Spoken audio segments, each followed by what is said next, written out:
tu nói hiện in Silsuk High School kota kan oma hey Silsuk High School Platinum Jubilee lom horun pui nak tu lokatang atan tur le atuk le a chunjom tur in buat sai da akal mupa hey helai vela tu na kan hu hi hey school tual vel ania when I hear in their light organizing committee sub committee peng sang te zirtir tu te la tlang mi anulat lang wal te pon yang amana piang te kha an hatlanga he school tu la khanin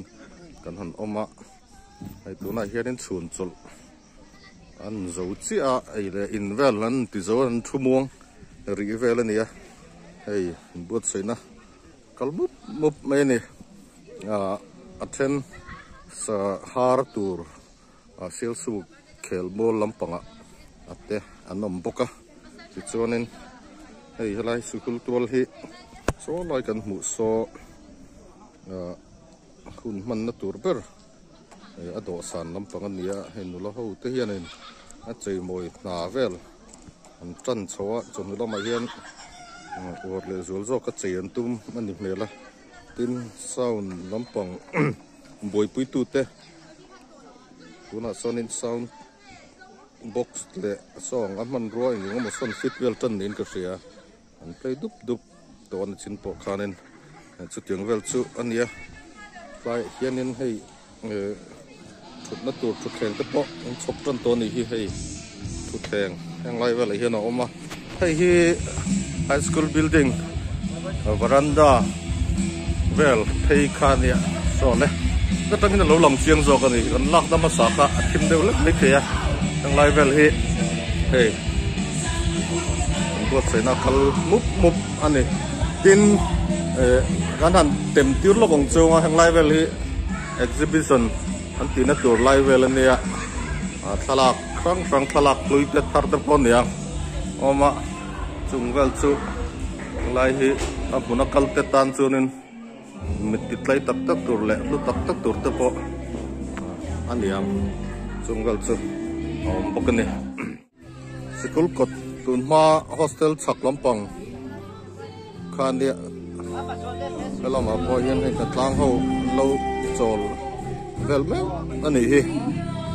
chuan he lampang te po hi han thiri la so lom so tui kho lampang pan peina lampang gate lampang khania hianin chanin hey light lampang fit tu te pon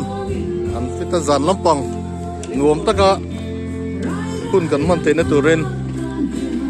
light and sound lampang ho te pon hey an develop kan ni ku lai kon an sil ko pui editor kha pu chung te kha oma hey ani po boy khop mai chon he lampang he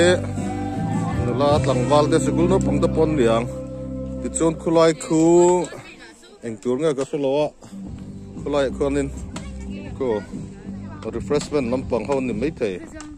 thing pui lum na tur vel ni mai thei tia helai hi Silsuk High School tun ma lu thun ho tan ka chon hostel hun lui khania hei ruak ta helai thei vel hi hostel om na ni ko kil thikelek kung te po khala ding ani hi lai vel hi hostel hun lui khania ti chon lai khu than bol lampang atanga kal pheina lai khania hey school no pang ten asir ton hin step sir ton hianin decoration an lo bei chawan ti thakop mai tin an lo hatlang na chan liang a fai khop mai lai bor chau sum tu po hi ti chuan lai hi main gate khania khulai chau khu step sira khonin tun ma ka chuanin wau be ku ngom chin ko mo lai vel bora hian ai jet kha tun ma mi ho ko chun in chat ringa James RL nun te ti khai tar thin ka mo khaw wau ku nga kan kha wau be kum kha thi ton yang hei lo om lo wa lai hi ti hian akal chawa thil ret kum niom tak so lai sam bung zok nge alo ding lo to chuan tun ma headmaster room thin kha an extend to a laboratory an manga mani lai hi hei chun din nai tak ka kharin aron pong phei to ni an sak bel to ta ti chong school kot chu langai ang renga ti hianin an thir phei po hian ti hian la lang ani an tatlang bup po patuna hianin in buat sena kal zel ani ang ho po an tatlang na satwa an chaw ni ang hei an chun ki lei zo an ha chol mek loma hei in tan den lo ho khom huna nuam taken man thina tura na sat taka tha le zung lo seng to zerlai no pang then khat hei an chun ki lei zo an chol ha dam vel me kani hi an u te ho thin mo an zirna ko nga chon an senior thin ho ta kha an senior te ho kha lim takan lo ho khom tin turin tu na zir me ho hian ti hianin an lo in ho khom na hun tur mun tur ta kha an lo buat se an chaw ve to ni hei an pa chol me o hello ma hianin hei school no pong ho na la ho mo an lim khom me a lai hi school veranda thang lampang zo kania etia khom vel tar lan tong kana ma kanan ti tong kanin kun man na tur lai ber a do sa lampang chei moi te in sound lampang te a boy pui tu te na check vela anen bot sai so lai vela dia hey Zion play ya kan duk mai lai mun ni LDC room ni hai tu na kan mui headmaster ani mek buda san ya ku lai kon kan organizing secretary Sarma Duoma a omboka chuan lai yen ka doi mek president kumai kala omboka ni lampang he executive to room teacher common room adia hai sarti cho alo oma midango wi chu pon an cho kan hai executive to room ane lampang he school executive to office sanga at chawa an tatang bel lan dan chu ne and miss a choi lo omboka ni hey miss anum no ne hey miss a choi nia to na zetiet to thok mek ane ay natlang bup mo ne a decoration lampang an ni karen lampang ni class 10 room alone ni to kan lu lai ka ti room vel ni thinin ka ria ni ti om che lo pon to tiang vel tu ne tu na hay lai classroom class 10 room ni ai zai lai thak ta lo boka chuan lai floor pay hay lai corridor pay hi kan lu lai chuan hall kan devotion nei na mun ber tin than nia chung hi lu se ka kan lut sinanga sap po yen ai zai lai ho lo hall lo ni to lo ni classroom tiet vel la ka lo ni to ni lai khai ho la kan man sin devotion te function lian tam te kan nei na chin ta le classroom an lo let to nei so nei inspiration ho kan the to ho higher the to te in to la ho ten ya so lampang ni tun ma classroom tin class 8 room tin kan lu lai zone an class 9 room lo ni to a pia lam so ho lo ni to zo kan mi tin ni ti hian hi lan dan chu yanin Silsuk High School hem lampang he zirtir to room teachers common room khania he lampang hi room chuan ni chen kan lu lai chuan he lai mun he corridor kan tia chu hun chu he high school ka chu san nu ai zola le ka zira ka om nu te at nu a viral ma le kha te ka zuk zir ve a chumi nu te chumi nu a mizoram ka lo hon na thok pa ka om tak nu a Silsuk High School kan lu lai ka hriat chua changa ka ril ru lo om ve reng thren pakat chu hem mun he corridor mun hi ni a chan chu zirtir room le hemi room in car a hian khi film kan dong thin ani a view tha thei lutuka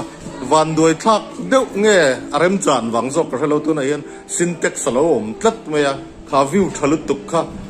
ala thlir them ti kan thlir china nge hey syntax ra chung mishing level chup ka kal thei ta ti chuan chu hey a view kha lai tengki pe chi tengki thin ka nia kan han thira kan sikul lu lai chuan lural veng sikul veng lamte damdoin veng lamte langa so ta son ra la son tlang cheng hei tlang cheng ania tlang cheng pia hian samlukhai field te lang thin ani tuna poi hian la lang thowa ti chuan het lai hian kan han hoi thla middle school lampang te lo lang thin khan nia kong khung lai khon kong athanga kong kal te khu mel set te nom pe chun helai corridor view atang hian kan han kawa mel set le thian tha ten ni pe chu kan han in fia wa kan han in chai zor thin khan nia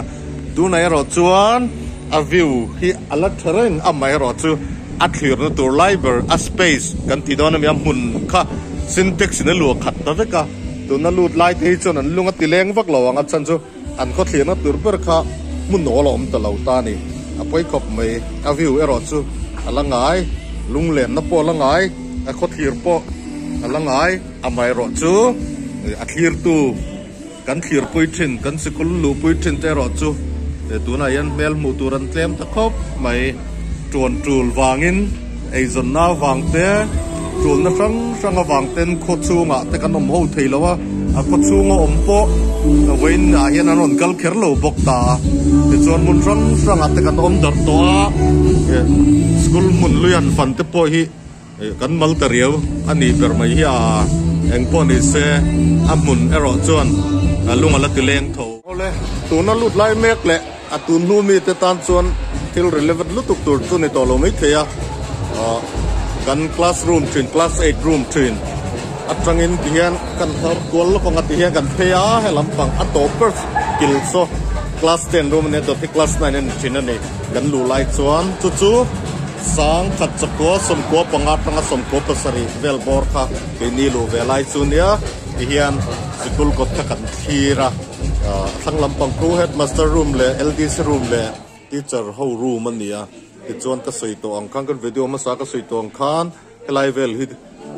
kan assembly hall ve ber devotion te function lian tham kan nei a kan room thin te exam hall te ani thin ani amai ro chu tu na chan thila lo dang lam set to a helai class 8 room thin atanga mong lui lampang kan pan na thin te school nung mai zial zu group na tren mun pui ber pan phe na ta a corridor hen lo zau to mai khopa anh pon is a building te cement concrete ani to a thalampang aniang te chuan mong lui lampang pan chuan ka chuak me ka te chuan helai school nung thla thin te kha hei helai in toilet in thirna alo om to a all tlang tha